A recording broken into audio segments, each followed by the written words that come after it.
Oke, jadi di sesi ini kita mau mulai ngobrol-ngobrol lagi sama Om Arya. Kita bakal ngebahas tentang gecko, tapi di sini kita akan lebih terarah. Jadi nggak ngebahas segmen-segmen yang kayak kemarin, kayak ada kandang dan lain-lain. Jadi kalau ada yang belum tonton, sebelum nonton video ini, lebih baik kalian nonton podcast yang sebelum-sebelumnya tentang obrolan sama Om Arya juga. Jadi di sana kita udah ngebahas, sebenarnya udah cukup lengkap. Kita ngebahas banyak hal tentang gecko. Jadi bahkan dari pilihan alas kandang pun sudah kita bahas.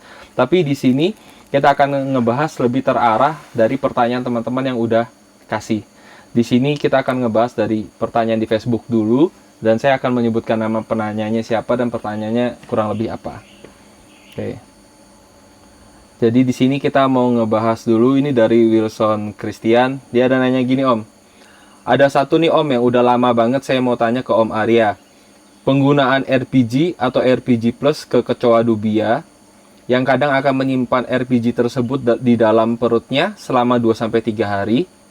Apakah aman dipakani ke gecko? Karena pada saat saya potek dubia tersebut, jerawannya berwarna hitam dan bau asam. Gimana Om? No problem. Karena kita di sini kan ada pelihara Turkistan, ada pelihara dubia, ada pelihara jangkrik. Walaupun untuk beberapa tahun ini saya hiatus pelihara gecko karena kesibukan yang lainnya. Tapi sebelum-sebelumnya pun kita pakai untuk dubia, bahkan di Malaysia pun pakai untuk dubia pun itu tidak ada masalah. Jadi saya rasa menurut pendapat saya tidak ada masalah. Sesuai dengan apa yang pengalaman yang kami lakukan seperti itu. Walaupun itu misalnya prosesnya 2 hari sebelumnya di godload, baru 2 hari setelahnya dikasih makan gitu nggak apa-apa? No problem. Kan gini, sebenarnya sistem pencernaan itu kan juga berpengaruh di suhu ruangan. Jadi semakin panas suhu ruangan, semakin cepat makanan itu tercerna oleh serangga tersebut. Bukankah begitu? Kalau di tarantula kamu gimana? Ya sama sih juga, kurang lebih seperti itu. Kalau semakin dingin tempatnya, gimana tarantulanya? Makannya semakin lama durasinya atau tetap?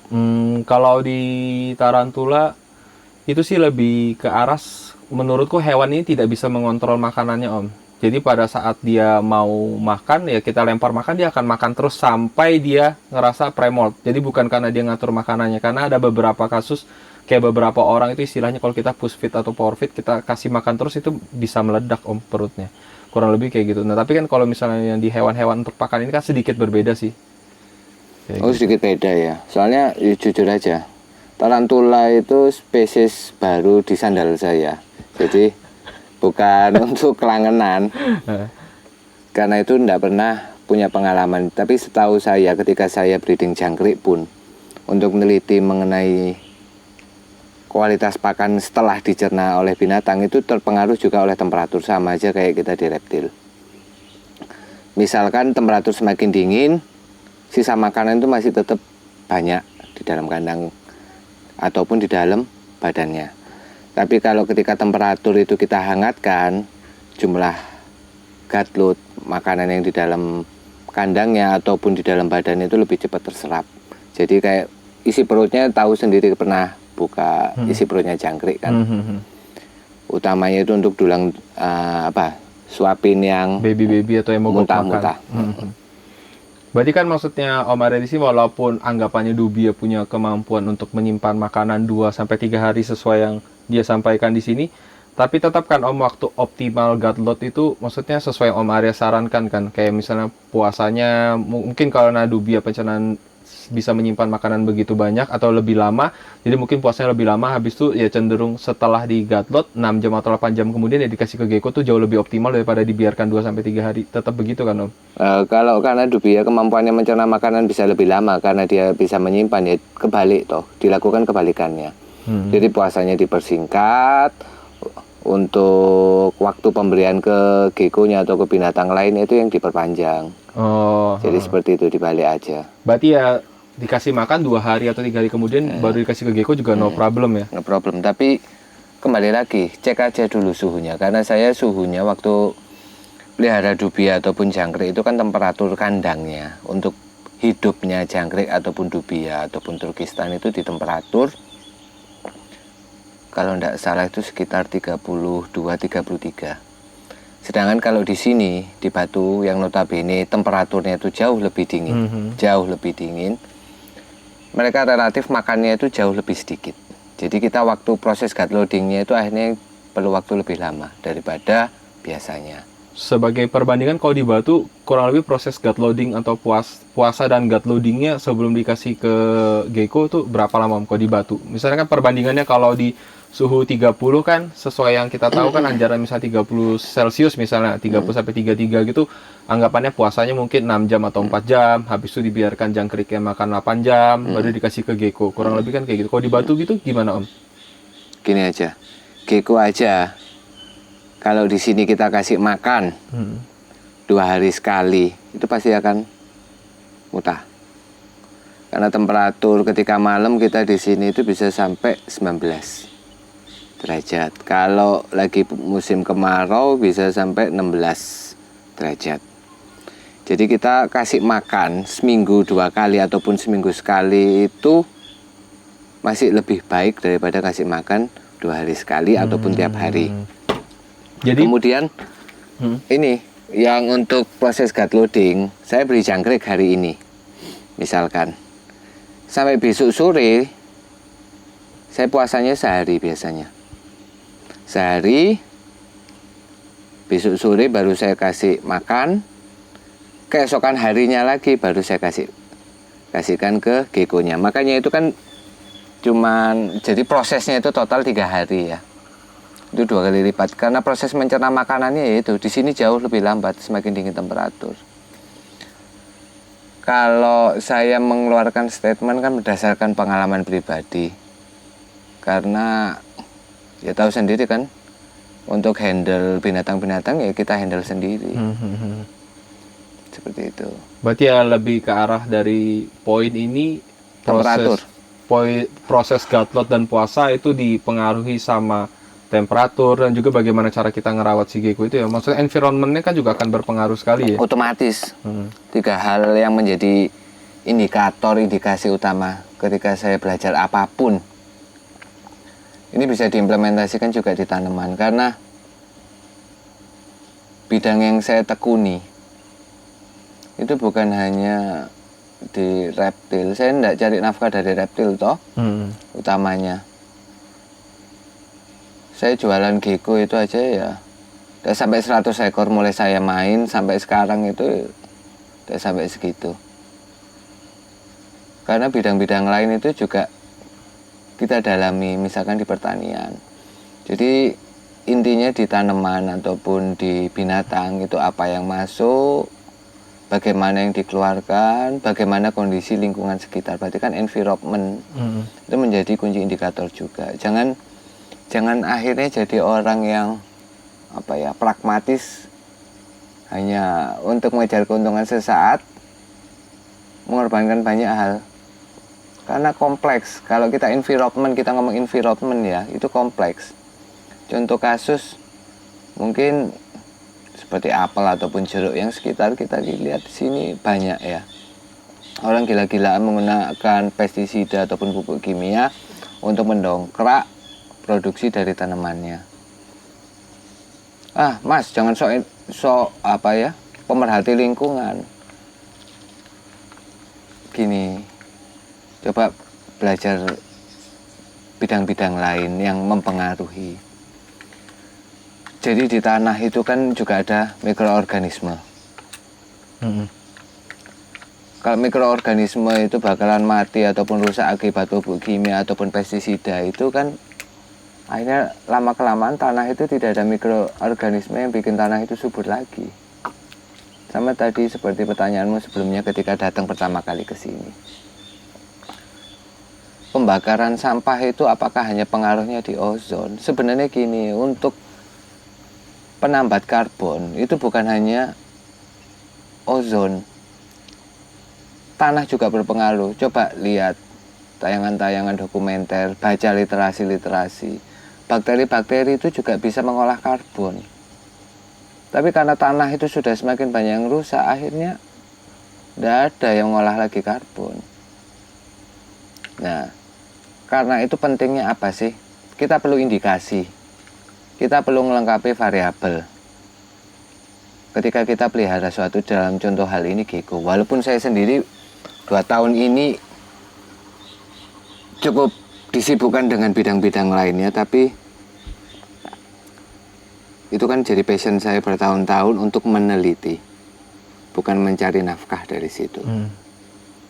Jadi insya Allah saya berusaha itu seobjektif mungkin dalam mengeluarkan statement. Toh tidak ada sangkut pautnya secara keuntungan. Seperti itu. Jadi paling tidak untuk Mas yang bertanya, Mas Wilson ya tadi, itu kalau temperaturnya di tempat tinggalnya itu sedang panas-panasnya, berarti proses gut loading ataupun puasanya itu bisa jauh lebih cepat. Tapi begitu temperatur jauh lebih dingin, misalkan di bawah 29 derajat Celcius, itu berarti diperlama, gitu aja. Berarti kan kayak misalnya tadi Om Arya yang bahas yang soal yang pestisida dan semacam-macamnya, itu kan sebenarnya sama aja dengan penggunaan gut load, bahan yang kita ya karena kita di sini maksudnya menggunakan produknya RPG atau Reptilophobia gitu kan, tapi kan itu hubungannya sesimpel gut load mau pakai pellet atau dog food atau misalnya cat food ya terserah, tapi itu kan ada kimianya. Sedangkan yang kita pakai organik itu pun ya karena untuk buat melindungi semuanya itu kan Om, mikroorganisme dan lain-lainnya, hal-hal yang positif yang ada di dalamnya gitu kan Om. Itu kan sebenarnya akan berpengaruh juga kan dengan kita menggunakan bahan-bahan gut load yang kimia begitu, pabrikan. Sintetis maksudnya kimia di sini kan, kimia itu ada kimia organik, ada kimia anorganik atau sintetis. Tujuannya saya itu ya, jual itu pun zaman dulu itu tidak sengaja. Karena laku tidak laku pun, untuk aplikasi di tanaman pun, di ikan-ikan kami pun, di binatang ternak kami pun itu bukan hanya di gecko. Itu sudah sangat luas. Buru-buru untuk jual, kepikiran jual. Untuk kita penggunaan sendiri aja sudah bisa terpakai semua. Poin kedua, nah kenapa saya memutuskan untuk menggunakan metode organik? Karena mikirnya seperti ini loh. Sayang untuk ngasih anak-anak saya aja makan ya, untuk pupuk. Tadi kan sudah lihat ya tanaman-tanaman buah ataupun sayur di sini. Itu kita pakai produk kita sendiri semua.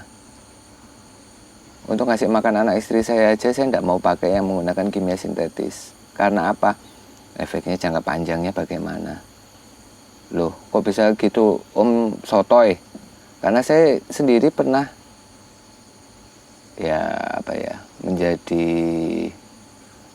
pasien lah di rumah sakit. Dengan konsumsi antibiotik terus-menerus dengan dosis tinggi, akhirnya malah membuat badan saya itu semakin rentan terserang penyakit apapun itu. Begitu saya perbaiki pola makan dan pola hidup menggunakan makanan-makanan yang lebih segar, terus misalkan daging-dagingan yang lebih segar yang tidak menggunakan konsentrat, ataupun kita belum ke pembahasan tahapan GMO, maksudnya bahasa mudahnya itu ayam-ayam karbitan itu. Kita tidak makan ayam-ayam seperti itu di badan itu rasanya jauh lebih sehat, lebih fit. Nah, kenapa saya tidak menggunakan yang kimia? Ya, karena itu tadi, prinsip saya kalau sesuatu yang alami jauh lebih sehat, walaupun toh itu ada korbannya. Semua di dunia ini kan ada plus, ada minus. Akhirnya dengan cara saya tidak menggunakan pengawet seperti itu, begitu simpannya kurang benar ya terserang kutu misalkan, ataupun berjamur. Toh jamurnya itu kan saya pakai kapangnya tempe, Aspergillus niger. Jadi mereka itu saya keringkan, begitu otomatis ada serangan kelembapan tinggi, otomatis kan ya kapangnya bangkit kembali. Bisa tetap ada jamur lagi. Dan tapi walaupun tetap ada jamur pun tetap aman dikonsumsi kan Om. Sesimpel itu kan, walaupun ada kutu pun sebenarnya kita misalnya RPG kita berkutu atau ada jamur, kita kasih ke dubia atau kasih ke jangkrik dan lain-lain tetap no problem kan Om. Dan juga Om Arya maksudnya menciptakan RPG karena berdasarkan dulu pengalaman Om Arya pernah menggatlot waktu sebelum menciptakan RPG Om ya. Maksudnya sebelum memproduksi RPG kan Om Arya sempat pakai Godlord yang Om Arya juga udah pernah riset kan Om, kayak pernah pakai Pur dan lain-lainnya. Dulu ya itu loh. Sebentar, ada satu lalat. Yang menciptakan itu cuman Tuhan. Ya. Kita hanya bisa berkreasi. Jadi sebelum saya bikin sendiri, saya pakai havermut atau oatmeal, pakai sayur-sayuran basah, pakai pur ayam, pakan kucing, pakan anjing. Memang lebih cepat gemuk. Tapi ternyata gemuknya banyak masalah. Contoh misal Godlord kentang. Ini hewan ini karena kentangnya termasuk karbohidrat kompleks, susah dicerna, akhirnya mereka nimbun lemak di badannya. Wah, nggak masuk. Kasih wortel basah, jangkrik banyak mati, bau, ya semua itu ada plus minus. Cuman kalau begitu dipur-pur barang-barang pabrikan, saya ketika beli lama-kelamaan berpikir, saya tanya ke orangnya, Mas, dibiarkan terbuka seperti ini itu tidak rusak didatengin kutu atau apa, aman Mas? Loh, sesuatu yang binatang, ibarat gini aja lah, kalau kita beli ikan di pasar itu cari yang lalat mau atau tidak mau. Harusnya ada lalatnya sih. Gampangannya seperti itu. Kamu beli sayur itu yang ada bekas uletnya atau yang mulus. Lebih baik yang ada bekas ulat, berarti lebih aman dari ini. Iya. Minimal bolong-bolong walaupun nggak ada ulatnya ya Om. Iya. Gampangannya seperti itu. Ya, itu kan pendapat masing-masing orang itu kan berbeda-beda. Tapi bagi saya pribadi, lihat wong kutu aja ndak mau, apalagi binatangku. Binatangnya yang akan kita kasih makan ke hewan peliharaan kita gitu kan. Buktinya tetap masih dimakan kok. Nah, sekarang gini, kamu tak kurung ya di dalam satu tempat, cuman tak kasih nasi basi, kamu kondisi lapar, kamu makan apa enggak? Mau nggak mau, Ya, untuk bertahan hidup. Istilahnya kan mereka ya karena untuk bertahan hidup iya. gitu. Kan binatang itu berdasarkan insting, seperti itu. Oke, jadi itu untuk yang, jadi ada membahas beberapa poin penting, teman-teman bisa pilih-pilih sendiri. Oh ya, sebelumnya kita ngebuat podcast ini kita nggak pakai skrip, jadi Om Arya pun nggak tahu semua pertanyaan ini. Jadi pada saat datang ya kita banyak ngebahas hal-hal lain di luar pembahasan tentang ini. Jadi ini semua tanpa skrip. Kita akan lanjut. Terus kedua dari Teja Om. Teja bilang, bahas paradoks dan chimera, sifat genetiknya apa? Itu yang bahas pertanyaan tentang chimera cuman si Teja aja atau Ada si Wilson pun ada ngebahas soal chimera sih via PM tapi kayaknya mungkin chimera kita kesampingkan dulu Om. Kita jadi kalau paradoks dulu aja. Menurut Om Arya paradoks gimana? gini, kalau mengenai hal-hal yang saya tidak mengerti atau belum mengerti atau belum meneliti, observasi, itu saya tidak akan pernah berani bicara. Untuk paradoks dan chimera, tahu sendiri kan, aku hiatus, bingung mengembangkan perikanan, peternakan, pertanian dan lain-lain. itu jadi masih belum sempat breeding. Jadi mohon maaf Mas Teja atau Ko Teja, saya yang jelas yang pernah saya alami dari paradoks saja, itu random turunnya. Jadi walaupun orang tuanya sama-sama paradoks, itu belum tentu anaknya itu keluar paradoks. Tapi yang lucu, di keturunan F2-nya saya pernah ada coba, ini P, F1, F2 ini untuk project ya, bukan dari garis keturunan secara total, tapi hanya by projectnya itu aja. Jadi projectnya kebetulan project paradoks waktu itu. Tapi justru cucunya F2-nya yang saya kawinkan dengan normal itu keluar paradoks. Jadi untuk meneliti lebih jauh lagi masih belum. Jadi saya ceritakan kejadian itu kisi-kisinya bahwa cucunya pun yang tidak memiliki sifat paradoks, kawin dengan ciri-ciri ya, sifat itu baik itu secara fisiologis ataupun genetik itu tidak terlihat, tapi dikawinkan dengan normal, cucunya, cicitnya, anaknya si cucu itu tadi, anaknya F2 itu, F3-nya itu malah keluar paradoks. Padahal kawin dengan betina yang tidak ada sangkut pautnya sama sekali dengan proyek tersebut. Kemudian untuk Chimera, saya ada Chimera, tapi saya masih belum bisa menyampaikan konklusi mengenai sifat genetiknya, karena ya itu keberuntungan yang diberikan oleh Sang Pencipta. Sang Pencipta yang lebih bisa mencipta daripada saya. Karena itu saya berkreasinya itu pun masih belum bisa membuat suatu kesimpulan bagaimana sifat genetiknya, karena saya sendiri sementara masih mengejar kebutuhan ekonomi supaya saya tidak mengorbankan idealisme saya untuk kepentingan ekonomi alias kepentingan kantong. Jadi ya mohon ditunggu atau bersabar kalau kepingin tahu dari saya. Tapi kalau sudah tidak sabar, bisa di trial sendiri proyeknya. Jangan Chimera kawin dengan Chimera. Untuk ngetes sifat itu coba kawinkan dengan normal, cari wild type, cari normal. Nanti kemudian anak-anaknya dikembalikan lagi ke kedua belah pihak, baik itu kawin dengan antar saudaranya ataupun dikawinkan kembali dengan Chimeranya lagi. Misalkan ini contoh kasusnya Chimera di tempat saya betina. Planning saya kawinkan dengan wild type normal jantan. Kemudian anakannya beberapa saya inkubasi jantan, beberapa saya inkubasi betina. Jantan betina saya gabungkan dari level anakan. Kemudian dari anakan yang jantan saya kembalikan lagi ke betina ibunya yang Chimera. Itu untuk lihat cara cepatnya. Tapi sudah dilakukan belum? Karena saya masih belum memiliki kesempatan untuk eksekusi planning tersebut.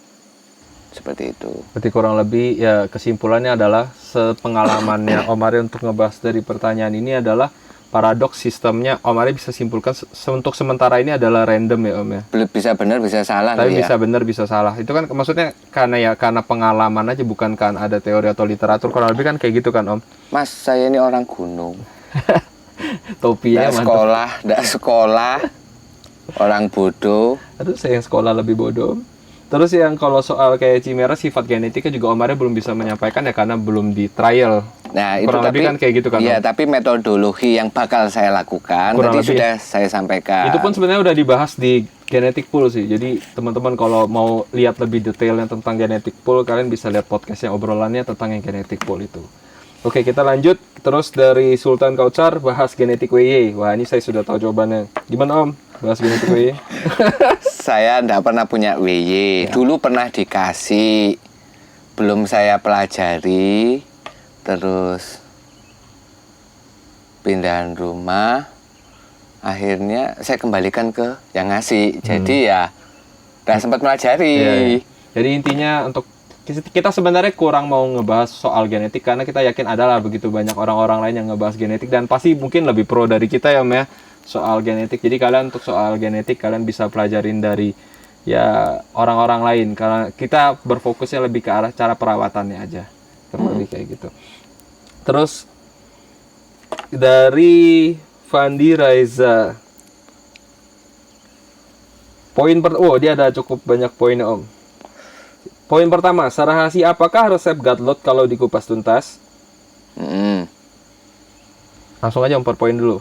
Menurut Om Arya gimana? Rahasia Godlot yang poin tuntas rahasianya adalah belajar benar-benar mengenai nutrisi, nomor 1. Nomor 2, setelah nutrisi, pahami dulu manfaat kebaikan-kebaikan dari masing-masing poin bahan itu. Apa manfaatnya bagi hewan pakan ataupun hewan yang dituju. Jadi kalau poin rahasia enggak ada sih sebenarnya. Kita masak pun kan seperti itu. Kita masak itu mau menciptakan masakan apa? Walaupun saya ralat bukan menciptakan ya. kita mau membuat berkreasi masakan apa, kita harus tahu bahan-bahan apa yang kita gunakan, secara finansial kita mampu atau tidak, secara keilmuan kita bisa atau tidak mengolah makanan itu. Kalau kita datang ke restoran kan tinggal pesen, tapi kita kan tidak tahu kerumitan masing-masing masakan. Misalkan seperti bumbu-bumbuan aja lah. Contoh paling mudah itu, kamu mau makan rawon, tahu rawon toh? Tahu. Namanya di Samarinda ada rawon. Ada. Wah. Gimana nih orang Samarinda? Ayo kita serang Om Arya. Oh ada? Ada Om. Rawon yang warnanya? Hijau kan? Ya enggak hitam dong. Oh hitam. Hitam. Tahukah? Kluwek. Kluwek. Kluwek. Ya. Nah, tahukah proses panen kluwek itu berapa lama? Tidak. Sebulan lebih. Jadi masih dibiarkan terfermentasi di tanah yang jadi jatuh itu ya malah dikubur atau ditutupi sampah, tutupi daun-daunan atau tutupi kain, dibiarkan selama sebulan sampai 3 bulan. Baru bisa dipanen. Ya berarti kan kurang lebih Ya kerumit. secara keilmuan itu Mas harus pelajari dulu bahan kira-kira yang sesuai apa untuk hewan pakannya dan kira-kira bisa ditransferkan ke hewan pemakannya. Poin selanjutnya dipelajari nutrisinya, metodologi pengolahan bagaimana yang supaya tidak merusak nutrisi secara masif. Ya untuk pengemasan mesti ada lah kerusakan-kerusakan itu, tapi bagaimana kita meminimalisir, sama kan kayak di hidup, handicap mesti ada. Dan bagaimanapun juga RPG ya resep-resepnya ada di cantumkan ya. Sebagian ya Om? Sebagian besar. Jadi kurang lebih 75-80% itu sudah saya cantumkan. Sisanya itu hak saya selaku pengkreasi. Itu tidak saya sebutkan. Jadi kebebasan imajinasi orang-orang. Yeah. Walaupun itu bahasa Latin itu zaman sekarang eranya itu mudah sekali untuk cari. Itu bahan apa sih artinya? Itu bahan apa? Itu banyak. Jadi kalau kalian yang mau penasaran misalnya mau buat cutlet juga gitu ya nggak masalah juga. Kalian bisa belajar dari produk RPG juga kayak gitu. Cuma ya 25% bumbu rahasianya Om Arya ya itu tetap hak milik sang produsen kayak gitu kurang lebih.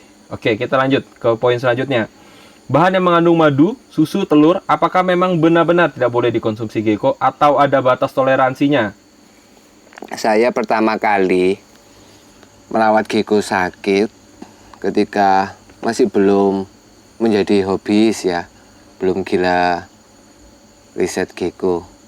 Itu gara-gara saya main ke, waktu itu masih literasi di internet itu masih jarang sekali, kira-kira tahun 2008-an.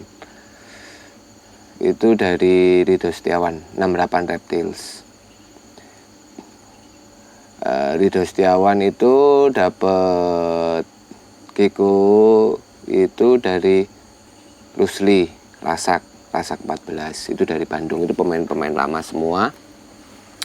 Itu katanya dari ciri-cirinya itu divonis kripto. Karena zaman dulu itu literasi itu masih minim sekali. Itu kita coba-coba. Karena coba-coba saya mikir antibiotik yang paling alami, yang paling, walaupun toh pada kenyataannya sekarang 75% madu di dunia itu sudah terinfeksi atau terkontaminasi dengan bahan kimia ataupun jamur. Karena apa? Karena banyak lebah itu diberi makan secara sengaja menggunakan gula. Contoh sederhana. Ataupun banyak madu-madu palsu di pasaran. Kembali ke poinnya tadi, gecko tersebut di vonis kripto, saya treatment itu full menggunakan madu. Dan saya membelinya yang tidak overdosis. Kita pakai sistemnya pembelian obat. Jadi berapa mili per kilogram berat badan. Karena zaman itu untuk pipet kebetulan kami punya, biasanya madunya saya ngambil 0,3 mili, saya campurkan dengan air 0,7 mili. Itu saya aplikasikan sehari 3 kali, jadi kurang lebih 3 mili. Untuk gecko bobotnya itu kurang lebih itu 40 graman lah. Itu seperti itu. Dan alhamdulillah gecko tersebut pulih, beranak pinak, saya kembalikan ke owner sebelumnya. Jadi itu kalau mengenai madu. Kalau madu saya tidak pernah ada kendala. Terus kalau lak susu, saya pernah ya waktu awal karena hanya untuk coba-coba ya, sebelum itu tadi benar-benar serius untuk mempelajari. Saya gadlut jangkrik itu dengan susu. Selain kotorannya jangkriknya bau,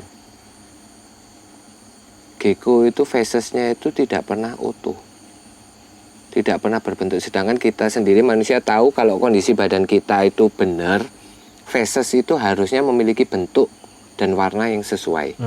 Karena bentuk dan warna itu merupakan indikator kesehatan. Tuh. Seperti itu kalau susu. Jadi susu sudah saya jawab, saya pernah coba seperti itu, ternyata tidak srek buat hati saya. Selanjutnya bahan apa? Telur. Telur. Ya telur, saya pakai telur. Tapi telurnya kan dikeringkan. Jadi telur itu dimasak dulu untuk mengurangi kadarnya salmonella, baru dikeringkan. Gitu. Jadi sudah dijawab ya. Terus yang poin selanjutnya, apakah sedia LPG dalam kemasan big bag? Ada. Nah, udah dijawab. Udah. Langsung lanjut ya. Ada. Oke, kita lanjut ke lu coba cek panas dah. Masih ngerekam enggak? Coba di tap. Kita nih ala kadarnya. Tuh. Masih nyala ya? Aman? Aman. Ya, Oke. berarti bisa lanjut. Berapa? 64%. Mungkin nih seandainya kalau nggak sempat pertanyaan semuanya mungkin kita akan bahas di season selanjutnya. Oke, jadi kita akan lanjut ke pertanyaan dari Bung Bair. Bahas full project dong Mas. Kapan bisa lempar project jadi yang udah bener-bener bisa kita klaim line breed atau morph baru?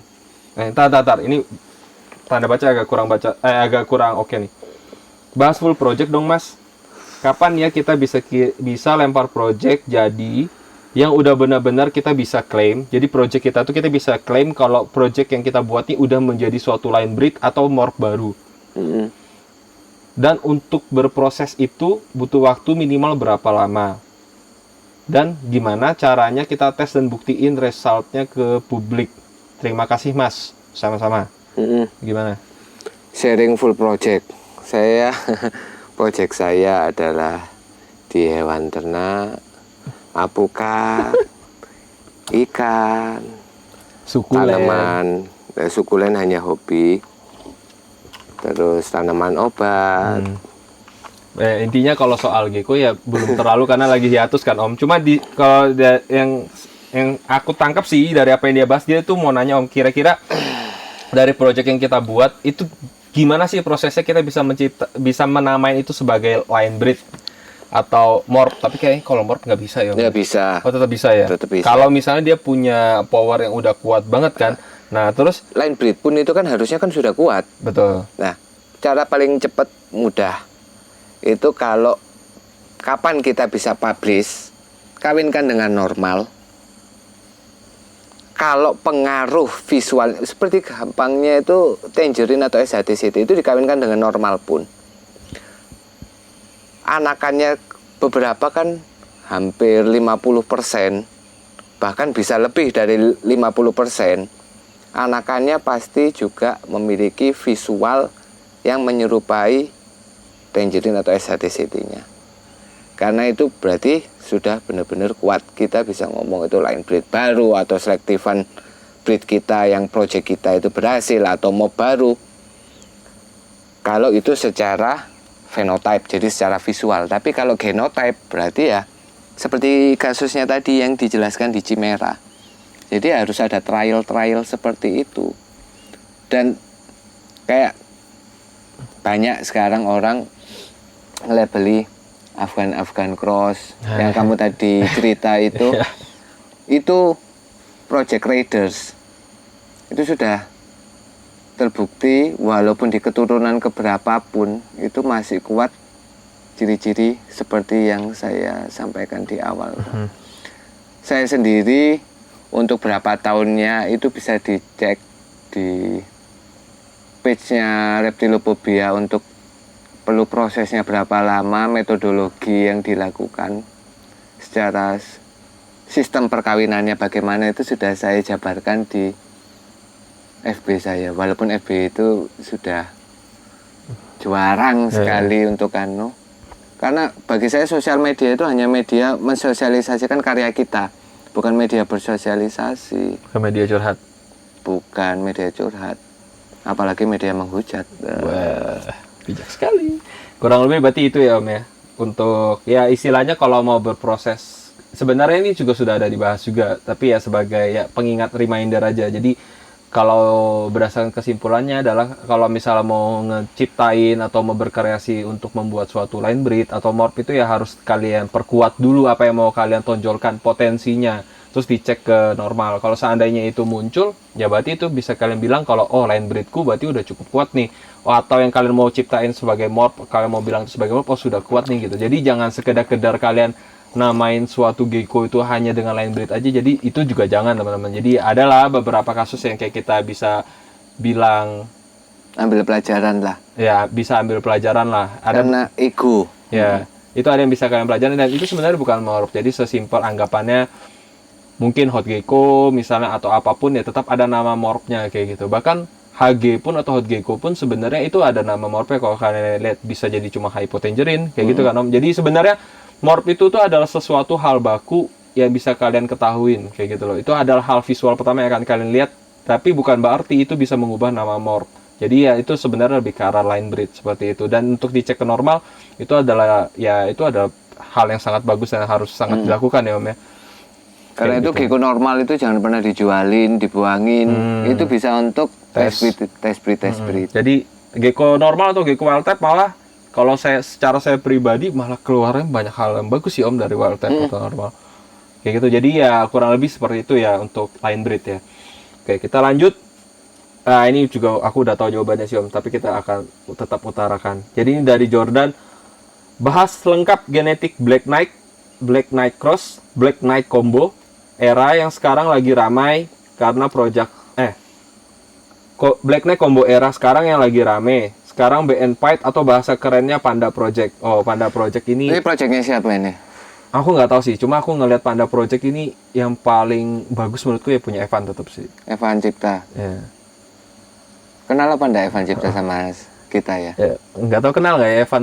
Kenal mungkin. Ya, kurang lebih kayak gitu Om. Mungkin bisa tanyanya itu ke Evan karena saya kebetulan ya itu tadi loh Mas.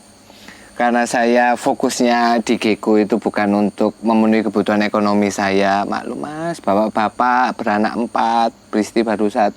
Jadi ya kebutuhan ekonomi itu Gimana? Istri baru 1. ya. Jadi kebutuhan ekonomi itu menjadi prioritas utama. Jadi untuk proyek-proyek BN gecko-gecko yang lagi rame di pasaran sekarang Tidak itu ada. tidak punya. Jadi saya tidak bisa menjelaskan, mohon maaf, sekali lagi mohon maaf. Jadi untuk project BN Om Arya nggak bisa menjelaskan karena Om Arya sendiri pun Tidak tahu. Dan ya nggak cari tahu. Cari tahu dong. Kalau cari tahu berarti saya Ada keinginan. beli. Oh ya beli atau ada keinginan kan Om tetap ya. Enggak. Tapi yang jelas kalau secara literasi itu kan banyak. Cuman kan saya paling tidak suka itu menceritakan sesuatu hanya berdasarkan katanya orang. Saya harap para pemirsa juga melakukan pembuktian, jangan hanya kata orang pembuktian. Jadi kadangkala ya tanda-tanda kebesarannya Tuhan di alam semesta ini cukup banyak, tapi cukup banyak itu hanya bisa dilihat oleh orang-orang yang mau berpikir, mau membuka matanya, mau membuka pikiran, mau membuka hatinya. Kalau enggak ya sedikit-sedikit nanti ya menganggapnya sesat. Jadi kan ya susah. Oke. Berarti kurang lebih untuk lengkap genetik BN Saya enggak paham. ya saya pun juga enggak paham, enggak punya BN soalnya, jadi mau jawab yang enggak terlalu bisa. Jadi kalian mungkin bisa menanyakan soal genetik BN ke orang yang lebih ahli di bidangnya dan yang sudah eksplor di BN. Kan banyak tuh orang-orang yang udah breeder BN kan. Ya mungkin mereka bisa sharing pengalaman lah, bukan Ya, sharing pengalaman. sharing pengalaman bahwa oh ternyata genetiknya ini saya coba kawin dengan ini kayak gini, kawin dengan ini kayak gini. Jadi kalau mau ngetes suatu mob mas, itu bagusnya dibawa kemana? Itu dikawinkan dengan berbagai, jangan dengan banyak betina tapi mob sama, tapi kawinkan dengan Yang berbeda. yang berbeda-beda. Jadi supaya tahu oh variasi, ya sesuai kreativitas lah, imajinasi. Variasi ini ternyata bagi saya lebih serak daripada variasi ini. Ya tiap orang kayak punya selera masing-masing. Dan ya seandainya kalau dari penonton konten ini juga ada yang merasa cukup sudah eksplor kayak genetik W dan BN yang nggak kita bahas, boleh kontak, nanti mungkin kita bisa buat konten bareng untuk ngebahas genetik itu. Jadi untuk ngebahas pertanyaan ini juga, dan diharap ya bisa mengedukasi orang lain juga, kurang lebih kayak gitu. Edukasi dengan versi persepsi kita. Ya, jadi ya apapun yang terjadi di tempat kita atau apapun yang kita obrolin itu belum tentu terjadi di tempat kalian. Kurang lebih seperti itu. Oke, kita akan lanjut ke pertanyaan selanjutnya dari Johnson Kasarung. Tolong jelaskan tentang cara feeding baby gecko. Ada seseorang yang bilang memang benar jika mengajari makan baby gecko usia 2-3 bulan tidak perlu dipotek kepala jangkriknya, dan mempotek kepala jangkrik itu adalah hal yang keliru. Dan tolong jelaskan apakah aman jika kita kembali membeli jangkrik? Apakah aman jika kita membeli jangkrik langsung digantlot tanpa dipuasakan? Terima kasih. Kita balik ya jawabannya, mulai dari yang belakang. Karena yang belakang itu paling Krusial. paling singkat jawabnya. Pengalaman saya ketika saya beli jangkrik tanpa dipuasakan, langsung digatlot. Poin pertama, pakan sisa-sisa di dalam pencernaan atau di dalam perutnya jangkrik itu masih belum hilang. Jadi masih ada sisa-sisa pakan dari seller jangkrik tersebut. Poin kedua, akhirnya kita tidak bisa benar-benar mengosongkan kapsul. Ibarat jangkrik itu kan kapsul. Yang rencana mau kita masukkan bahan-bahan yang sudah kita tentukan, yang kita inginkan, supaya makanan itu bisa diserap oleh binatang peliharaan kita. Jadi kalau nggak dipuasakan, itu otomatis makanan yang dari sellernya itu masih katut itu ya, Masih terbawa. Nah, kebanyakan hidup di gunung dinamika. Jadi poin kedua, akhirnya kurang optimal untuk proses gut loadingnya kalau tanpa puasa. Banyak akhirnya jangkriknya ya kurang seberapa makan. Kalau nanti cuman diserak-serak kan sayang. Seperti itu. Jadi kurang lebih ya tetap harus dipuasakan, dan kalau bisa lebih baik. Dan juga buat kalian yang tahu maksudnya kenapa kok ada sih Om Arya kayak menentukan jadwal jam gatlot, jadwal beberapa jam puasa, itu sebenarnya ya karena Om Arya sendiri udah meneliti itu. Jadi ya buat teman-teman, seandainya kalian ada yang produksi gatlot pun dan menyampaikan tentang cara puasa dan lain-lain, lebih baik kalian cek juga, karena Om Arya semuanya udah diuji lab ya Om ya. Iya. Jangkrik itu semua diuji lab. Jadi maksudnya untuk mengetahui kira-kira apakah nutrisinya masuk atau enggak, kurang lebih ya seperti itu. Makanya puasa penting, durasi gatlot penting. Bukan berarti gatlot habis, jangkriknya udah makan nih, gatlotnya langsung dikasih. Ya enggak gitu juga. Jadi ada prosesnya supaya bisa tercerna. Kurang lebih kayak gitu. Jadi ketika jangkrik setelah makan 1 jam ya Mas ya, misalkan tanpa puasa, itu coba dimasukin freezer, habis itu analisa proximat di lab 2 jam, analisa proximat di lab. Jadi akhirnya dari situ, akhirnya yang disampaikan itu memiliki dasar supaya tidak asal. Kembali ke poin pertanyaan yang ke awal itu tadi, baby gecko, saya itu tidak pernah ngasih makan baby gecko dengan kepala dipotek. Tidak pernah. Mulai dari usia ketika mereka buang feses pertama, misalkan kalau di Surabaya saya kasih makan itu trial feeding itu kan usia 5-8 hari ketika mereka sudah keluar pupnya. Kalau bayi itu pup gagaknya itu sudah keluar. Tapi saya ngasih makan itu dengan jangkrik ukuran yang paling kecil. Itu hanya untuk melajari dia makan. Dan cara dia hunting sendiri ya Om? Hunting sendiri tidak pernah. Ya ini mungkin sebenarnya ini kan kayaknya aku lupa di kontenku soal baby aku ada potek kepala jangkrik apa enggak. Tapi ya menurutku secara pribadi semisalnya nih kalau misalnya kalian ya mau mempotek dan kalian ngerasa itu untuk kayak ini sayang nih geckonya projectnya kalau misalnya mati dan dia memang ada beberapa gecko memang kalau dari pengalaman saya ya kalau misalnya kalian kasih jangkrik hidup-hidup gitu-gitu kecil-kecil ada yang memang mau dan ada yang enggak juga. Dan kalau misalnya ada yang enggak ya kalian bisa tunggu waktu yang mungkin durasinya lebih lama karena kan mungkin dia mungkin belum lapar aja kayak gitu. Tapi seandainya kalian ini parno dan kalian mau untuk supaya ini gecko jangan sampai mati, misalnya kalian mau potek pun ya sebenarnya ya juga nggak apa-apa. Tapi bukan berarti dipotek sampai 2-3 bulan sih Om. Kalau aku pribadi pun kayaknya nggak ngelakuin hal itu sih. Paling first feeding sih biasanya.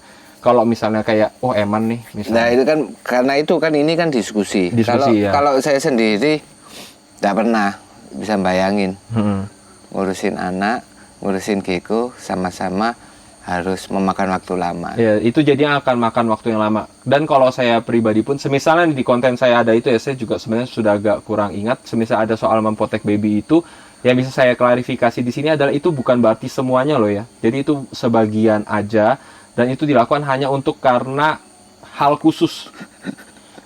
Sayang ya, eman, kayak gitu loh. Tapi ya kalau dan kecenderungan memang dilempar karena kalau misalnya kalian nih misalkan ya baby gecko kalian misalnya ada cuma 3 atau 6 ekor sih ya nggak apa-apa kalian mempotek semua misalnya waktu kalian cukup banyak cuma kalau misalnya udah sampai puluhan atau ratusan itu akan memakan waktu yang lama. Jadi ya kalau dari Om Arya sendiri tidak pernah potek dan saya yang pernah potek ya kesimpulannya adalah lakukanlah berdasarkan waktu yang kalian punya juga. Iya, berdasarkan preferensi apa yang dilakukan. Kayak saya kan nggak pernah potong kaki belakangnya jangkrik. Itu aku juga nggak pernah. Karena bagi saya wasting time. Itu seperti itu. Oke, kita berarti untuk pertanyaan Joson Kasarung udah ya Om ya? Sebentar. Kita pause dulu. Kita lanjut. Nah, tadi kan sempat break sebentar. Tadi kan Om Arya ada bilang sekalian dibahas yang soal baby itu. Tadi mau ngebahas soal masalah substrat untuk baby ya Om ya? Nah, kalau dari Om Arya sendiri substrat untuk baby gimana Om? Ketika saya hidup di Surabaya, itu pakai alas tisu makan. Sampai usia baby berapa lama tuh Om? 2 bulan, 3 bulan. Itu saya basah sebagian, tidak pernah sampai benar-benar basah. Cuman saya lembabin. Bedakan antara lembab dan basah. Ya, terus kenapa? Karena Surabaya panas, saya perlu extra humid karena saya tidak kasih hiding cave ataupun tidak kasih humid box. Siasat saya paling murah seperti itu dan itu pernah saya publish, saya tulis di forum Gecko Time untuk bikin semacam jurnal seperti itu dan lumayan mendapat apresiasi. Metodologi yang untuk meningkatkan humidity di dalam ruangan ketika yang benar-benar panas. Waktu itu kan Surabaya sempat kena heat attack. Jadi yang panas yang berlebihan itu saya ambil ember yang besar, saya isi air, saya taruh di tengah ruangan kandang ruang gecko itu. Terus metodologi untuk memberikan satu sisi bagian tisu itu saya lembabin aja. Itu untuk mempermudah mereka shading. Kedua untuk mereka ngasih mereka minum. Saya tidak pernah sampai benar-benar becek ya. Itu tolong dibedakan becek sama hanya lembab. Udah? Sudah itu. Nah itu jadi di kontenku pribadi yang soal ngebahas tentang baby pun itu bisa kalian lihat. Itu sudah ada sih beberapa bahas. Itu kontennya juga dibuat berdasarkan apa yang kayak udah Om Arya kasih saran. Terus sudah aku implementasikan dan pada saat pembuatan video itu bukan berarti itu adalah baby cara perawatan pertama terus dipublish, enggak. Jadi itu semua udah di trial dan kayak menggunakan alas tisu salah satunya juga kenapa saya merekomendasikan cara itu karena itu adalah menurut saya ada cara yang terbaik karena memudahkan kalian pada saat proses pembersihan terus mengurangi resiko terkena penyakit dan lain-lainnya karena tumpukan kotoran dan lain-lain. Dan kemudian juga dengan menjaga kelembapan dari tisu itu juga akan membuat geckonya jadi ya lebih mudah shedding kayak gitu. Jadi stuck-sheddnya lebih jarang kayak gitu ya. Walaupun adalah kemungkinan beberapa ekor kayak gitu, tapi tidak dominan seperti itu. Jadi tidak mayoritas. Nah, begitu di Batu, saya belum pelihara baby lagi. Tapi zaman dulu, ketika saya ada baby untuk di Batu yang di rumah lama, itu saya kasih tisu itu hanya kering. Saya kasih tempat minum kecil. Jadi nggak ada kelembapan sama sekali di substrate-nya. Dan sebenarnya kalaupun anggapannya kondisi tisunya jadi basah becek karena dari wadah minumnya tertumpah, sebenarnya juga nggak masalah kan Om? Karena kan kita nggak akan biarkan itu sampai kering, betul kan Om? Betul.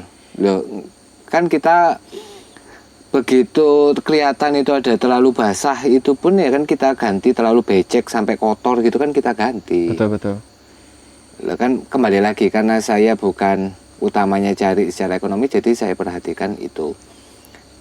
Untuk kelihatan kotor ya ganti. Kalau sempet, kalau tidak sempet ya tidak diganti. Ya, dan tidak masalah juga sebenarnya. Nah, pernah waktu di sini ya, gecko itu kerendam selama, karena hujannya lagi hujan angin. Kebetulan tutupnya geckonya itu juga saya lobangi. Samping-sampingnya, bukan sampai bawah, samping-sampingnya kotaknya itu, boxnya itu saya lobangi, kena hujan angin. Geckonya itu terendam. Itu saya pergi keluar kota, jadi hujan badainya itu waktu itu hari Kamis. Saya lagi ada urusan keluar kota. Hari Sabtu pagi saya kembali lagi ke sini. Karena Jumatnya itu cuman hujan gerimis. Jadi kemungkinan hujan badai yang bikin itu kotak terisi air semua. Jadi 12 kotak lebih itu terisi air, sampai gecko itu seperti kepalanya aja yang di atas untuk bernapas. Ya. Dan alhamdulillah sampai sekarang masih tetap hidup, tidak ada masalah. Ya sebenarnya kalau menurut pandanganku pribadi sih, misalnya gecko pun ada yang mati karena kondisi itu, ya, berarti dari kondisi geckonya atau kondisi genetiknya yang udah terturun tidak baik kan Om? Kurang lebih gitu. Jangan lupa kejenuhan genetik pun itu akhirnya membuat imunitas ataupun kondisi badannya gecko tersebut itu akhirnya kurang bagus. Jadi bikin lemah. Jadi seperti lainnya kasus-kasus prematur, ada prematur yang bisa bertahan hidup sampai besar. Ada yang agak lama. Kurang lebih kayak gitu ya. Jadi ya jangka panjangnya. Oke, kita lanjut. Terus pertanyaan dari Randy Immanuel. Bagaimana cara menentukan mor baru, dan sudah dibahas tadi. Terus selanjutnya dari Paulus Agustinus. Sebelumnya saya berterima kasih. Sebelumnya saya berterima kasih atas wadah yang telah diberikan. Sama-sama. Pertanyaan. Etis gak sih menjual hasil test breed seperti dugaan double head albino, iseng-iseng coba kawinin albino yang berbeda ke publik, atau simpelnya etis gak sih kita menjual yang kita bilang non head albino ternyata head albino? Gimana Om? Kembali lagi ke masing-masing moral dari sellernya, karena kita kan tidak bisa mengatur moral seseorang. Seperti halnya toleransi ataupun intoleran, itu kan tidak memiliki value. Sesuatu itu memiliki value atau memiliki nilai gara-gara aspek etika atau aspek moral. Kok bisa? Toleransi.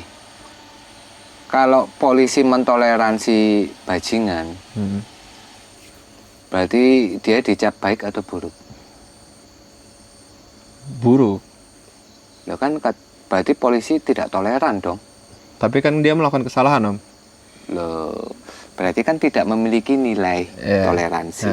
Kembali lagi ke aspek, yaitu tadi etika ini secara kebudayaan, terus moral secara hati. Kembali lagi ke hati masing-masing sellernya. Tapi kalau bagi saya pribadi, standar saya tidak akan pernah menjual hasil test breed. Dan seandainya Om Arya punya non head albino, apakah Om Arya akan tes kedua albino? Iya pasti. Lah nanti kalau ngumpul gimana? Ya dipelihara, ya dikasihkan ke orang sebagai pet aja. Benar-benar diwanti-wanti.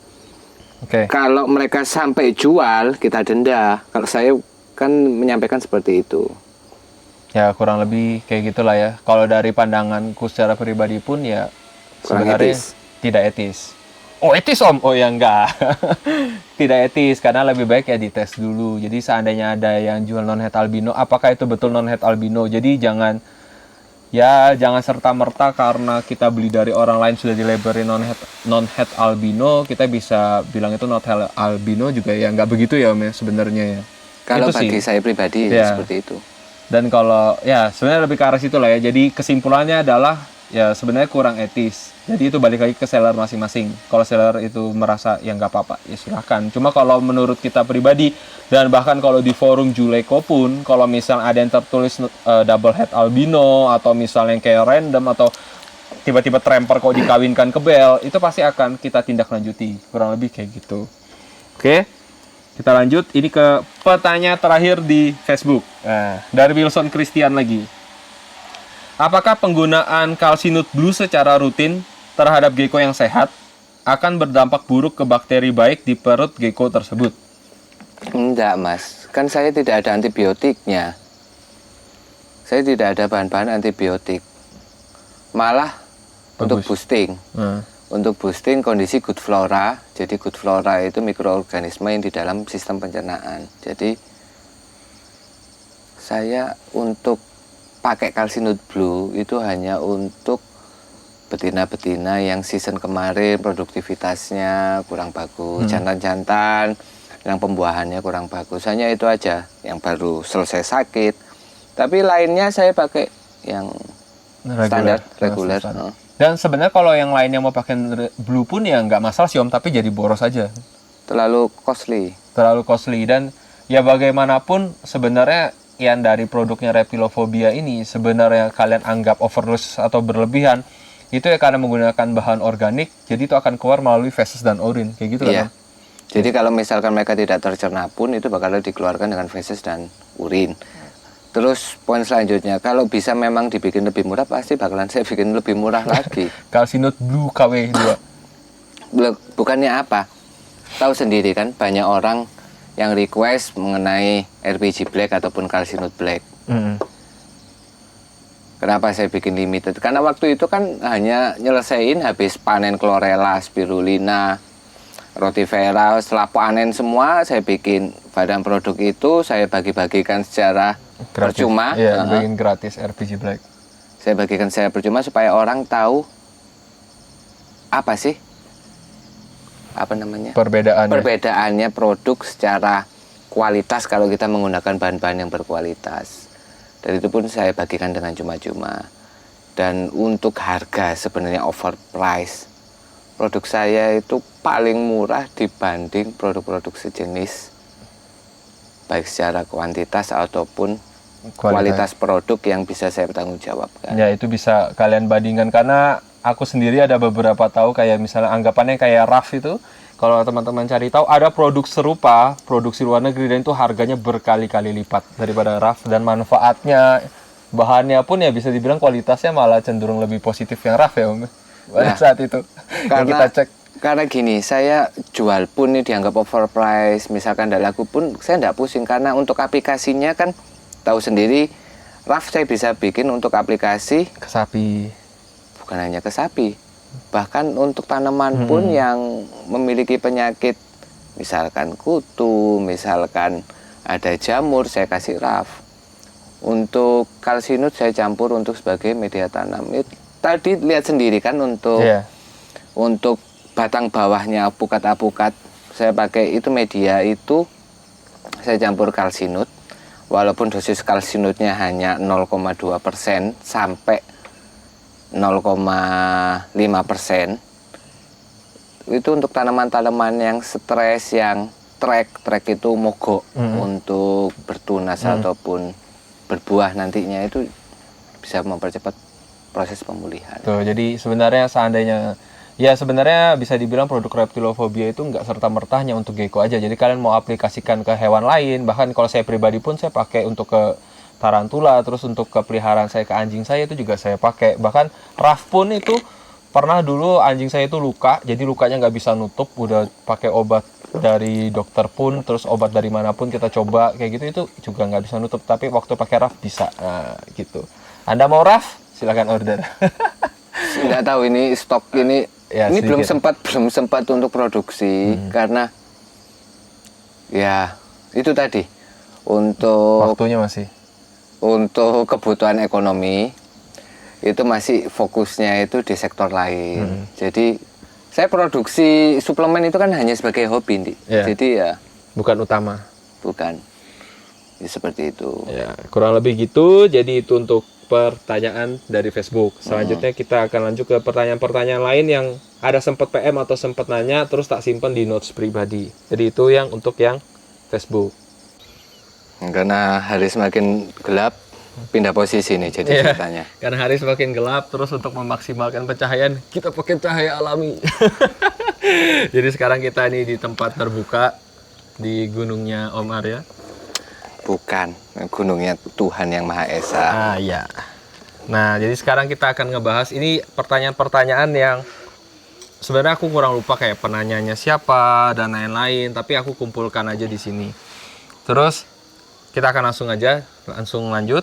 Jadi dari notes ini, pertama ada pertanyaan tentang produk reptilofobia peningkat nafsu makan, Om. Kalau kita buat jaga nafsu makan bukan meningkatkan ya. Jadi menjaga nafsu makan. Kalau misalkan drop karena ada infeksi pencernaan ataupun lagi badannya lagi lesu, itu pakai probiotik. Nah, produk saya kebetulan probiotiknya namanya Rebio Vigo. Itu seperti itu.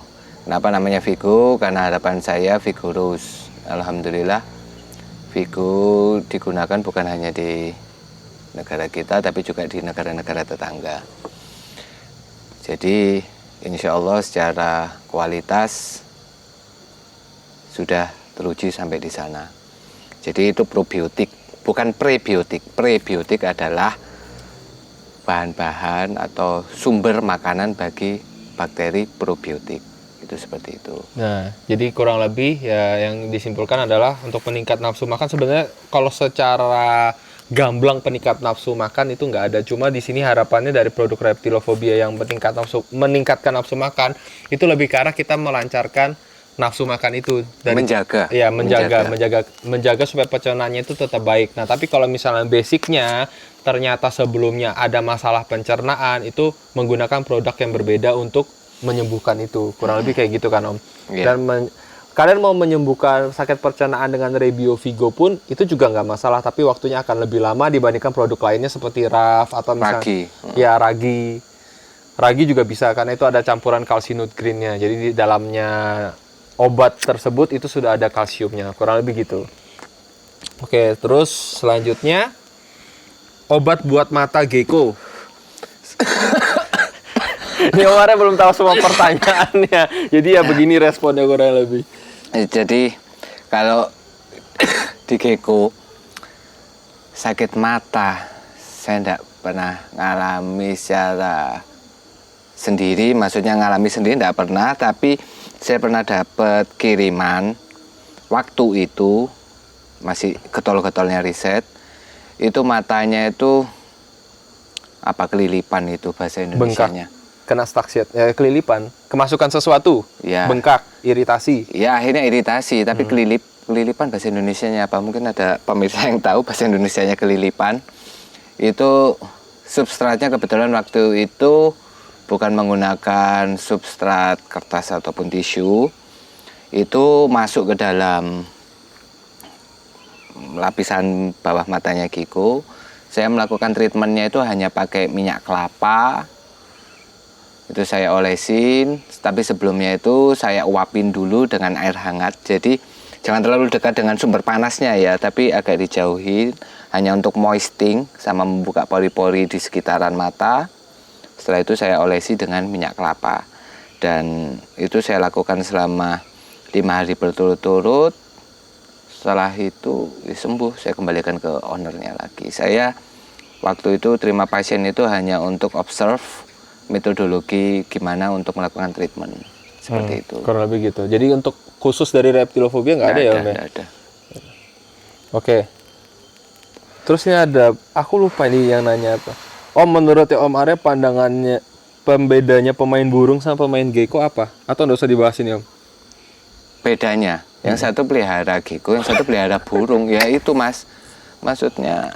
Ini aku jadi di notes ini aku nggak nyatet namanya siapa kayak gitu. Jadi ya kurang lebih. Jadi yang membedakan apa? Kalau sama-sama hebohnya, iya sama-sama heboh. Dramanya Kalau dramanya saya enggak pernah ngikutin untuk drama karena saya bukan aliran drama, saya alirannya horor soalnya Mas. Jadi kalau untuk drama kurang suka saya. Aduh. Thriller gitu suka Om? Ya itu horor, thriller. Kalau drama itu mungkin saya nonton drama itu hanya Oshin itu aja zaman dulu. Aduh, dulu sekali. Oke, itu ya. Nah, ini terus selanjutnya cara membedakan VY lahir dari import sama enggak, sama campuran LV ya enggak tahu. Ya, kejujuran dari seller. Ya, kejujuran dari seller. Nah, ini Om. Bedanya Afgan dan Riders lain. Gini, Afgan adalah subspesies dari Eublepharis macularius, yaitu Eublepharis macularius afganicus. Kalau leopard gecko ada umumnya yang ada di pasaran adalah Eublepharis macularius, walaupun tidak menutup kemungkinan itu yang ada di Indonesia itu merupakan gabungan dari darah-darah subspesies lainnya. Akan tetapi dalam Project Riders itu harapan saya itu bisa membuat mirip Project Bandit, Halloween Max, Zorro seperti halnya di luar negeri dengan memanfaatkan sifat phenotype, jadi sifat visual, sifat fisik dari Afganicus, yaitu bulk ataupun line yang gelap dan tegas seperti itu. Yang membedakannya ya kalau Afgan itu saya dapatnya waktu itu ya masih dotnya besar-besar, garisnya masih random, masih acak di tubuhnya. Habis itu baru dilakukan proses selective breed. Seperti itu, hanya selective breed Mas. Jadi yang membedakan itu hanya visual selective breed layaknya yaitu nose band, bandit. Seperti bandit karena saya kepingin. Dan karena dulu uangnya terbatas juga, akhirnya ya saya korbankan waktu untuk bisa mencapai keinginan. Jadi hasil itu tidak akan pernah mengkhianati proses.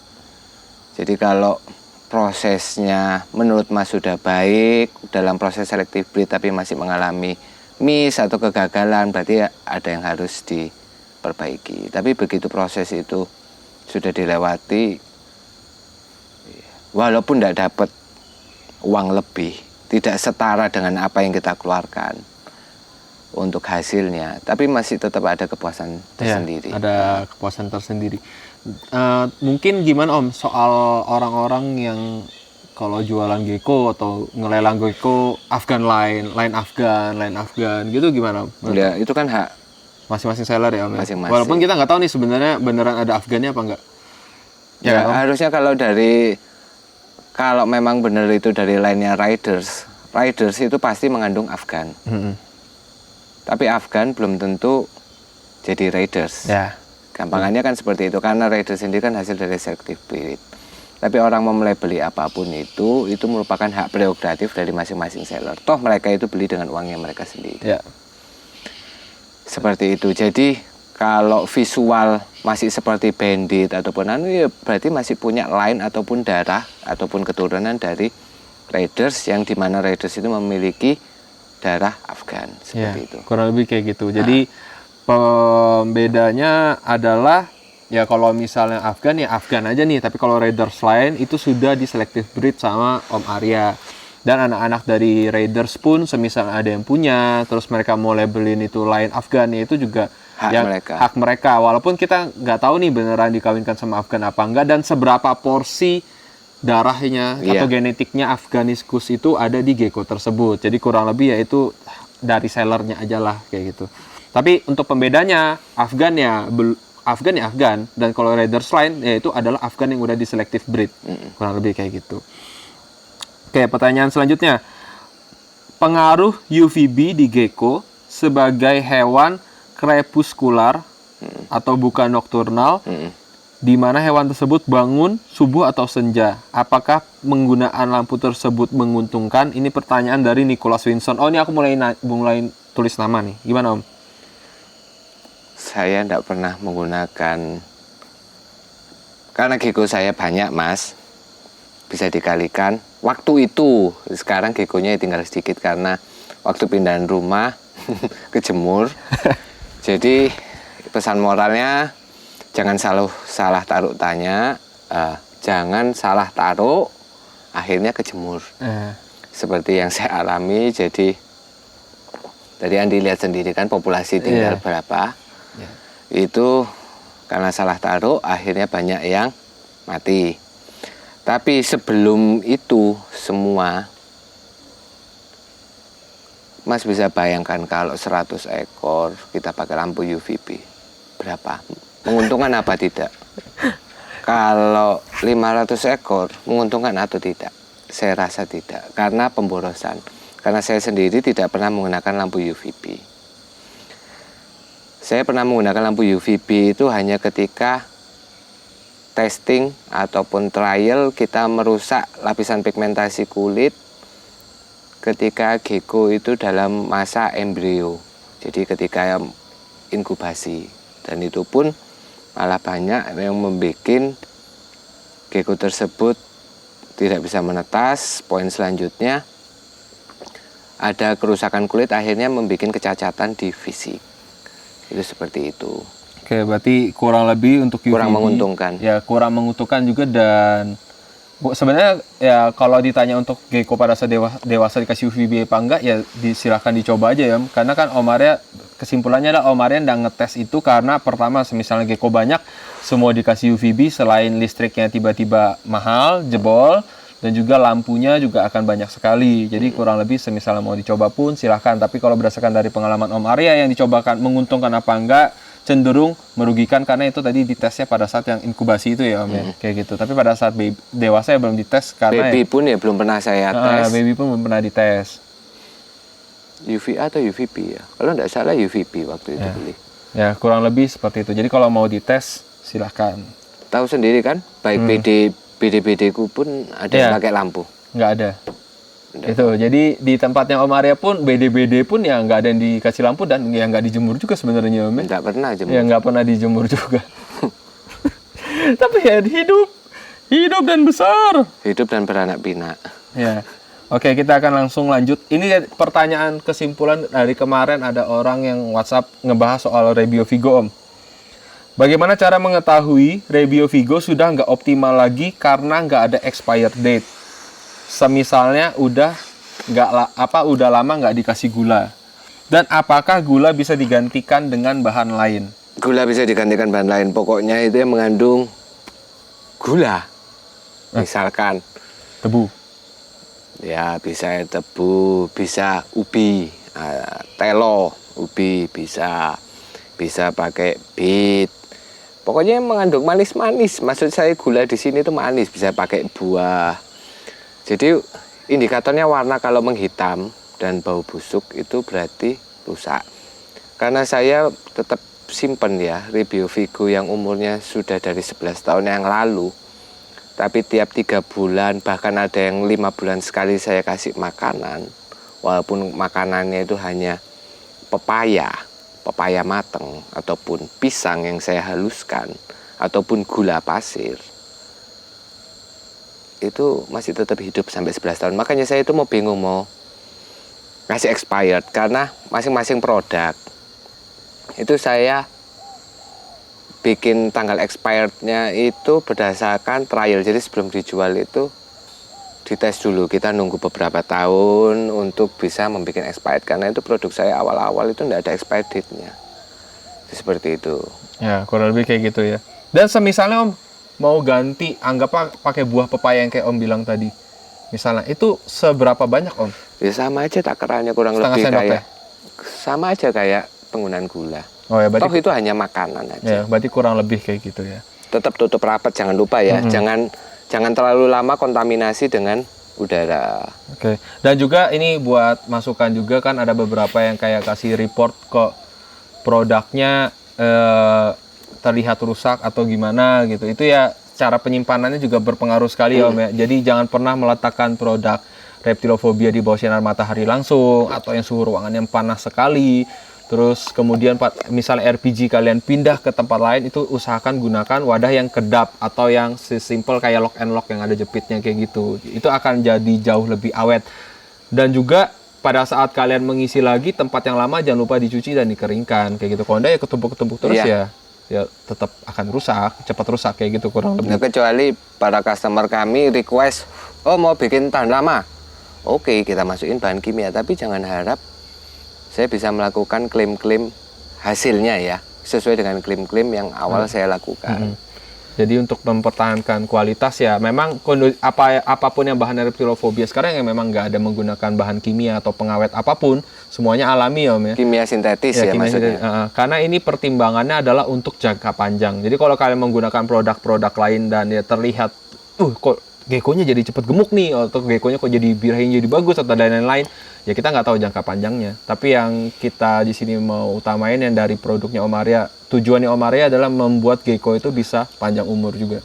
Iya, lah masa manusianya aja yang panjang umur. Iya. Oke, terus selanjutnya, Kecuali kejemur itu tadi. aku sebut ya intinya tiap orang bagaimanapun dia Berusaha menjaga memperpanjang usia. tetap ya ada human error lah ya Om ya. Ada keputusan takdir itu Ya ada tadi. keputusan takdir, bagaimana Tuhan memberikan takdir. Wah. Oke, kita lanjut. Terus apakah proses Gutlot harus diulang jika banyak jangkrik yang mati pada saat proses Gutlot itu? Jadi misalnya ini kan kita beli jangkrik satu karung misalnya Om. Kita puasain 6 jam, ada yang mati udah kita bersihkan, terus kita kasih Gutlot, ternyata masih banyak yang mati. Gimana tuh Om? Menurut pengalaman saya, dengan suhu 30 derajatan yang tadi seperti awal disebutkan, 3233, puasa 6 jam, itu sudah cukup untuk mengeliminasi jangkrik yang kualitasnya kurang bagus. Kapan itu kan sudah pernah kita bahas ya, bagaimana membedakan jangkrik yang kurang bagus ataupun bagus. Dan menurut pengalaman saya sendiri, sampai sekarang pun ya, ngasih makan segelintir gecko ini, setelah saya lewati fase puasa selama 1 hari ketika di Batu ini, itu jangkrik sudah tidak ada lagi yang mati. Semisal masih ada Om pada saat proses Gutlot itu ya nggak apa-apa tetap, karena kan dia udah kosong selama proses puasa, dan seandainya dia dikanibal sama jangkrik lain pun, jangkrik itu juga udah mengandung RPG kurang lebih gitu kan Om. Jadi nggak apa-apa. Oke, terus selanjutnya ini Om, kita mau ngebahas yang Chimera itu tadi gimana Om? Om Arya mau bahas? Ya itu tadi kan sudah saya bahas. Untuk misalkan ada yang mau ngajak join breed, nggak bisa. Karena apa? Karena punya saya juga betina. Jadi kebetulan gecko-gecko saya pun tidak mendukung proses perkawinan sejenis. Dan juga sepertinya perbedaan lain albino sih. Punya Om Arya apa ya? Rainwater. Wah, beda. Dia kalau nggak salah Bel ya. Pokoknya bukan RW aja, bukan RW. Jadi ya. Rainwater. Karena Om Arya anti sekali perkawinan cross albino.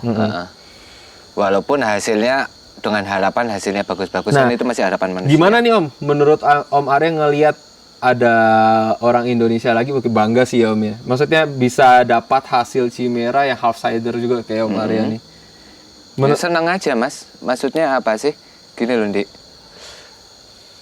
Ketika kita lihat ada orang mendapatkan keberuntungan dikasih Tuhan yang sama kayak kita, kenapa kita harus iri?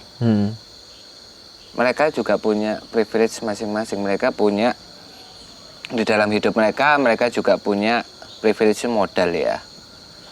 Modal itu baik waktu, keberuntungan, uang, kegantengan, kepintaran, itu kan privilege masing-masing. Kita tidak bisa iri.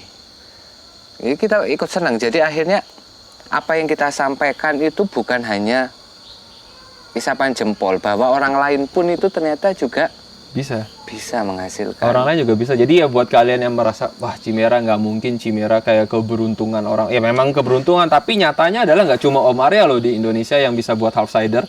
Ini dari Wilson Christian sih yang PM untuk ngebahas soal Chimera, dan menurutku Chimeranya dia mantap sih. Iya. Mantap. Dan kalau misalnya ada orang nih yang membandingkan Chimeranya Om Arya sama Chimera ini bagusan mana, menurut Om Arya gimana, Om? Gak ada Buat apa istilah bagus. perbandingan? Karena bagus bagi saya belum tentu bagus bagi orang lain. Bukankah di penilaian kontes itu seperti itu? Karena itu ketika bikin kontes itu kan saya selalu berusaha sebisa mungkin itu bikin kriteria untuk pengguguran. Untuk eliminasi itu masalah-masalah teknis. Jadi kayak yang pernah saya cerita proporsional. Deform. Iya, deform atau enggak. Cacat kuku dan lain-lain. Jadi penilaian selera itu hanya penilaian terakhir dan nilainya paling kecil. Selera itu. Ini Murphy sama Snow tetap ya Om ya, sama Iya, ya? sama. Ya, congrats sih buat Wilson bisa ngasihin gecko gini, mantep. Dan juga jadi balik lagi untuk menutup season kali ini karena udah gelap. Jadi buat teman-teman yang mau nanya lagi soal gecko ya, sebenarnya kita akan lebih ngebahas soal kayak pertanyaan cara perawatan ya Om ya. Cara perawatan misalnya gecko sakit atau gimana, itu boleh kalian tulis di kolom komentar yang YouTube ini. Dan juga semisalnya untuk kalian yang ada mau bahas genetik, kita sebelumnya say sorry semisalnya genetik itu tidak pernah diriset terlebih oleh Om Arya karena saya di sini pengalamannya jadi jauh lebih kurang, itu kemungkinan tidak akan kita bahas. Jadi untuk pembahasan genetik kalian bisa tanyakan ke orang yang sudah explore Iya. genetik tersebut, kurang lebih kayak gitu. Oke, itu aja Om. Terima kasih. Terima kasih.